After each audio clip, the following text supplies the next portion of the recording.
நண்பர்களே அனைவருக்கும் மாலை வணக்கம். நமது பதிவு பிடித்திருந்தால் லைக் பண்ணுங்கள், ஷேர் பண்ணுங்கள், சப்ஸ்கிரைப் பண்ணுங்கள். நண்பர்களே, சரியாக இப்போ நான் அந்த வீடியோ பதிவு பண்ணுற டைம் வந்து பார்த்தீங்கன்னா 9:45 மணிக்கு. சரிங்களா நண்பர்களே, இதில் வந்து இன்னும் நான் எந்தவித அப்டேட்டும் வரல, நான் பார்த்துட்ருக்கேன். பட் இருந்தாலும் ஒரு சில சேனல்களில் இன்று 174 கேஸ் நம்பர் வரல, இது நாளைக்கு தான் வரும் அப்படின்ற மாதிரி சொல்லிகிட்ருக்காங்க. அதிகாரப்பூர்வமாக இன்னும் எந்த ஒரு அறிவிப்பும் இல்லை. பட் இருந்தாலும் சில யூடியூப் சேனலில் இது மாதிரி இப்போ சொல்லிகிட்ருக்காங்க.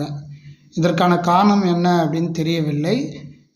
நாளைக்கு வரும்போது சப்போஸ் நாளைக்கு அந்த நம்பர் வரலாம், அடுத்து திங்கக்கிழமை தான் அப்படின்ற மாதிரி சொல்கிறாங்க. இது எப்படி நம்புறது, என்ன விஷயம்னு எனக்கு ஒன்றும் புரியல. இருந்தாலும் நான் இப்போது சோஷியல் மீடியாவை ஃபாலோ பண்ணிட்டு தான் இருக்கிறேன். பொறுத்திருந்து பார்க்கலாம். மீண்டும் அடுத்த ஒரு பதிவில் நான் உங்களை சந்திக்கிறேன். நன்றி, வணக்கம்.